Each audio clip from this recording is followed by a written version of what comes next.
Decodificando o DNA, com Maiana Zates.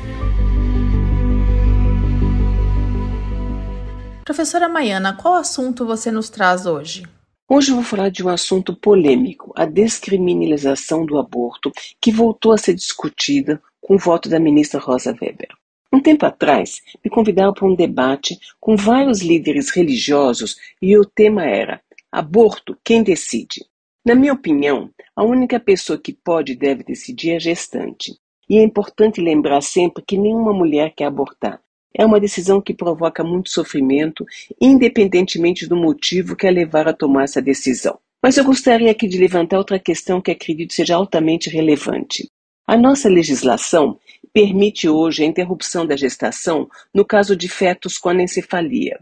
Mas existem inúmeras doenças genéticas que podem ser diagnosticadas no início da gestação. A nossa legislação deveria não só permitir, mas também apoiar a interrupção da gestação de forma segura em casos onde o diagnóstico pré-natal confirma que o feto tem uma doença genética, letal ou incompatível com uma vida independente. Professora, na sua opinião, em qual situação esse tipo de gravidez se enquadraria? Trata-se de uma situação muito diferente da interrupção por motivo socioeconômico. No caso do diagnóstico pré-natal, não se trata de uma gravidez indesejada e, por isso, interromper a gestação é um sofrimento enorme para a gestante ou o casal, que não quer colocar no mundo uma criança que não terá qualidade de vida.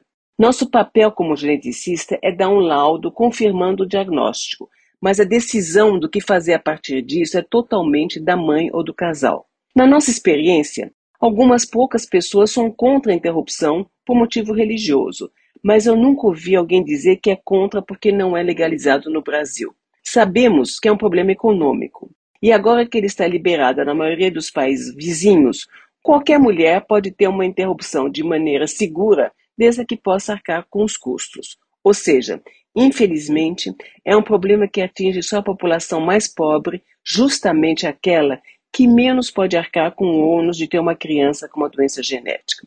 Outro dado interessante é que, ao contrário do que se pensa, o diagnóstico pré-natal de certeza diminui o número de abortos em mulheres com alto risco genético. Isso porque antes do diagnóstico pré-natal, muitas mulheres que sabiam que tinham um risco aumentado de gerar uma criança com uma doença genética por ter uma história familiar positiva, interrompiam a gestação porque não queriam correr nenhum risco.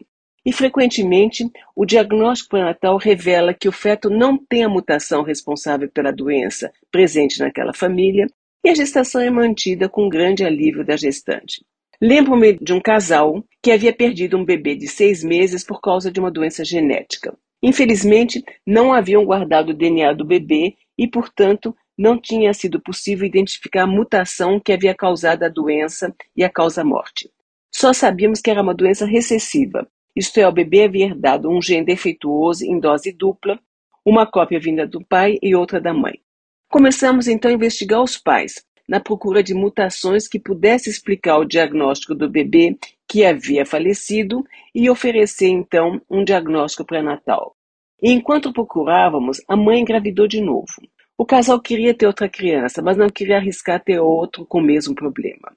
Tinham decidido interromper a gestação se não conseguíssemos uma resposta em tempo hábil. Era uma corrida contra o tempo.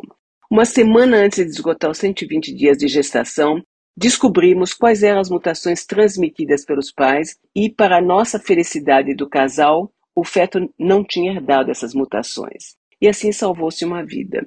É só um dos exemplos sobre a importância do diagnóstico pré-natal.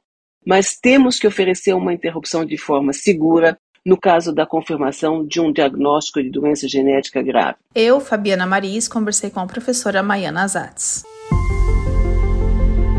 Decodificando o DNA, com Maiana Zates.